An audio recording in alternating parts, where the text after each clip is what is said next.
हम अध्ययन कर रहे हैं पर्यावरण और पारिस्थितिकी से संबंधित टॉपिक IUCN लाल सूची से संबंधित जानकारी।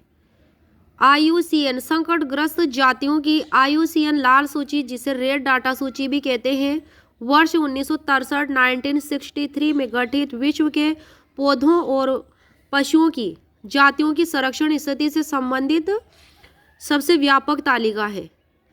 IUCN जो तालिका है पौधों और पशुओं की जातियों की संरक्षण स्थिति से संबंधित है।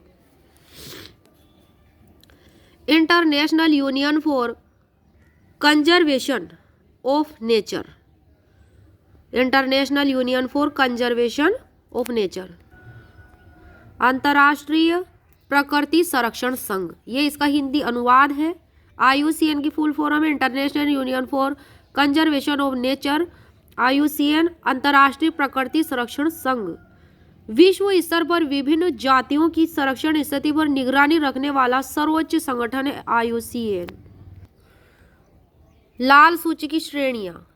इस सूची में हर जीव जाति को 9 में से एक श्रेणी में प्रदर्शित किया जाता है। यह श्रेणीकरण उनकी कुल जनसंख्या में गिरावट की दर, भौगोलिक विस्तार के क्षेत्र और उनके क्षेत्र मानवीय गतिविधियों द्वारा तो उनके क्षेत्र के बाहर जाने की सीमा के आधार पर किया जाता है। और इनकी श्रेणियां हैं, पहली है विलुप्त, कोई भी जीवित सदस्य शेष न बचा हो, इसे विलुप्त कहते हैं, किसी भी जाति का इनमें जंतु की जो जीवित शेष न बचा हो। दूसरी है वन विलुप्त, जाति वनों से पूर्णतः समाप्त हो चुकी है जो और जिसके बचे हुए सदस्य केवल चिड़ियाघरों या अपने मूल निवास स्थान से अलग किसी कृत्रिम निवास पर ही जीवित हो वे।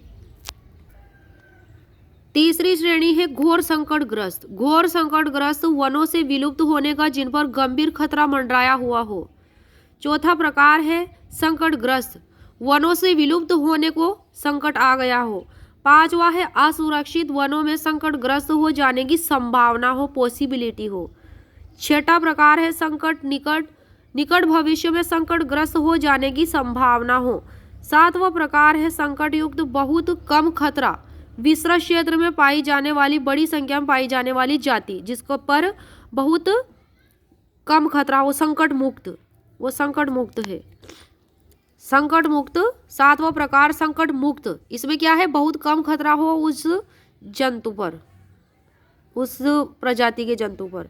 आठवां प्रकार है आंकड़ों का अभाव, आंकड़ों के बारे में कमी से उसकी संरक्षण स्थिति और संकट का अनुमान नहीं लगाया जा सकता है।